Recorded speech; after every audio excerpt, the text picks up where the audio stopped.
What's up guys, welcome back to the ShiHai's channel, and today I am back with my personal hero deck.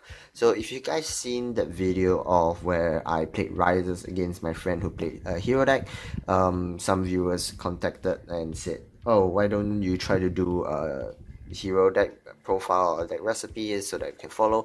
And I will have to say, sure, why not. I have the resources to do it because hero is actually a really cheap deck. It doesn't take cost. It doesn't cost that much to build. In my country, it actually costs under like $10 to build if you have the necessary components, because most of the deck only consists of commons and rares. But if you want, you can upgrade the deck a little bit to put in some foil cards, in which I'll go through later. So okay, moving on, we'll just start off with the main deck. So the main deck, since it's a hero deck, you ideally want to run this starter, which is called Tap the Hyper. So upon right, you just draw one. So it's not that bad. It's just that the name is Tap the Hyper and it's a hero. So you ideally want to run him instead of the other starter, which is Battle Raiser, because that one's not a hero name. But it doesn't really matter that much. Okay, so moving on to the grade 3. So I play 10 grade 3s in this deck. So what's this deck all about is basically for you to rush the opponents. You want to have that rushing power. You ideally don't want to run any draws. You don't want to stop the game. By your first strike grade 3, end of the turn, you should push the opponent to at least 4 damage or maybe even 5, and then your second strike, or worst case third, not strike, your second ride or your third ride, you ideally want to end them off with more Excel circles or with just an overwhelming amount of units. Alright, so first of all, we have 4 Battledore Fighters. So Battledore Fighter is necessary in this deck because it's a rare, so it's really cheap, but the skill is not bad too. It's Compass so +1, choose 1 units, and for the battle that this unit attack, your opponent calls Guardians, right? He or she has to call 2 or more at the same time. So it's really good. It forces your opponent's hand size down, because in order to guard for the unit that you choose, your opponent has to discard at least 2 cards from his or her hand to Guardian Circle. And then Vanguard and Rearguard skill is really good because as long as you got 3 or more Rearguards, this unit gains 5k, so it's a 17k beat stick. And the most important thing is that this is a hero in name, and then it has Excel circles. So once you ride onto him, you gain 1 Excel circles, and then your Excel circles will be forced, but will be used to put Miss Splendor. So Miss Splendor is the other grade 3, the alternative grade 3, I would say. It's 12k base, but does not have any Excel circles, but the skill is so good because Vanguard Rearguard, when your hero attacks, until the end of that battle, your opponent cannot intercept, and if you have more Rearguards than your opponent, the unit that attack gets 3k. So for each hero you have on the field, and when it attacks, your opponent cannot intercept, and if you have more Rearguards, which you obviously would have, the attack unit gains 3k. So it's really very necessary to run her in the hero decks, because she's only a rare. She's not even a double rare, triple rare, or whatever. So it's really easy to get the resources to actually build the hero deck.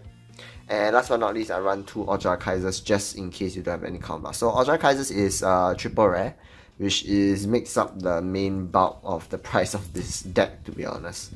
Okay, maybe this deck's not $10, maybe it's under 20, I would say. I'm not too sure for English prices, but basically for Japanese prices, it's under 20, because Ultra Kaisers only cost like what, $3 a piece, or 2 if you can find. It's even cheaper, it's like $2 a piece.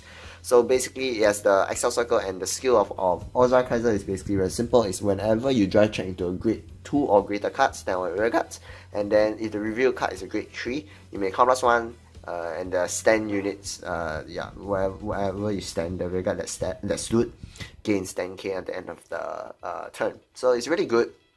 If you don't have any counter blast to work with, you can just ride into Ultra Kaiser for the Excel circle, and then call down Miss Splendor. Whenever you try grade 2 or grade 3, you may just stand one rear guards for free.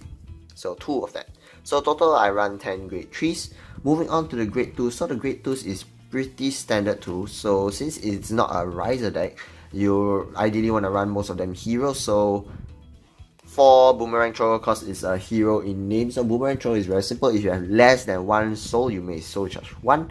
If you have less than 1 count blast, you may have count charge 1. So that's basically a skill, and he has a hero in the name, not in the name, but in the race. Yeah, the race. So you ideally want to run 4. Moving on to Cup Bowler. So Cup Bowler is a hero too, so it's really good. Vanguard skill during your turn. If you have another hero, this unit gains 5k. So no matter whether you have Miss Splendor on the field, Boomerang Thrower, Cup Bowler, or another great one, which is a hero name which I'm going to go through later, this unit is a constant 14k beat stick, which is really good. And last but not least, this 14k bit stick, which is called Iron Killer 2. So Iron Killer skill is when you attack a Vanguard, if you have 3 or more Regards, it gains 5k at the end of battle. It's a Vanguard Regard skill, so it's really good if you want to ride into grade 2. It's 14k bit stick, so you can reach those force clans which are 10k bases. And it's just pretty good to have. But unfortunately, Iron Killer is not what it's called. It's not a hero in its race. It's a battle droid. So some stuff is restricted, but it's still really good to run in this deck. Moving on to the Great Ones. So the Great Ones, I run a variety of Great Ones. So 3 Death Army guys for reasons. 9k base if you don't want to take any damage on your first turn, because your opponent's ideally gonna ride a 8k base, or you know, he'll have to call a booster behind his Vanguard in order to hit your 9k base. So 3. And then 4 of this Hate Reflector. So Hate Reflector is pretty simple. It's just that it's a Sentinel, so you don't want to use what's called Twin Blader, which is a double R draw trigger Kanzen, because it costs money. That's one of the things. And I don't run draws in this deck, because this deck is just purely rush and try to end your opponent by second or third right. So 4 Hate Reflectors. You can actually take out Hate Reflectors if you want. Don't play any like perfect guards at all, and just rush your opponent down. Play Battle Riser. Yeah, I would say Battle Riser is not Battle Riser. What was it called? It's not Trans Riser either. It's the one where I'll put it in the picture right there to the left side of the video. Totally forgot his name. Is for every time you call Rear Guard, it gains 3k, so you can run 4 of that instead of Hate Reflector. You don't necessarily have to run it. And then last but not least, the 4 hero boosters. So this is called Rocket Hammer Man. It's a hero in name. Auto Rear Guard skill when you boost a hero. So +1, the unit gets 5k until end of turn. So basically, it's a 13k booster.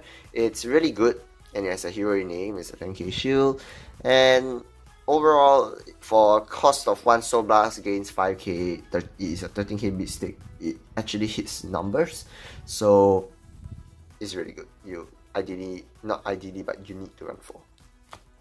Alright, moving on to the triggers. So the triggers is pretty standard. I thought, as I said before, I don't run draws. So 5 fronts, as you can see right here, 5 front triggers, 4 cannonball and 1 of this beautiful ass robot, and then 7 crits. So 4 and 3, and then the heals 4. So as you can see, I run 5 fronts, 7 crits, and 4 heals. So what I want to say here is, don't think that this is not a good setup. Don't run draws in this deck, just run crits. You ideally just want to end your opponent by second or third right. I've emphasized that so many times. And then if you want, you can actually switch these heal triggers out for more front triggers. That's basically it.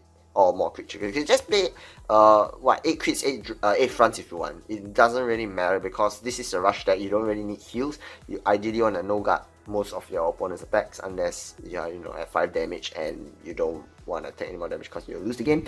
But yeah, that's basically it for the deck, because it's a really cheap deck. I built it under less than $15 because I already had 2 Kaisers for my Raizers deck, and then the rest of the commons and rest I just got it from my pile that I opened from the boxes from the boxes that I opened. So thank you very much for watching, guys. Hope you guys like my hero deck profile. I'll be posting one more deck profile soon on Tachikaze with the new Gotch mechanic, because it's coming up tomorrow. Today is the 26th of June, which is a Tuesday. Tomorrow is the 27th of June, which will be the early release for the Destructive Roar EVO1. Put it somewhere in the video, probably the top left. So look out for that. So thank you very much for watching. I hope you guys liked it. This is ShiHai, and I am out.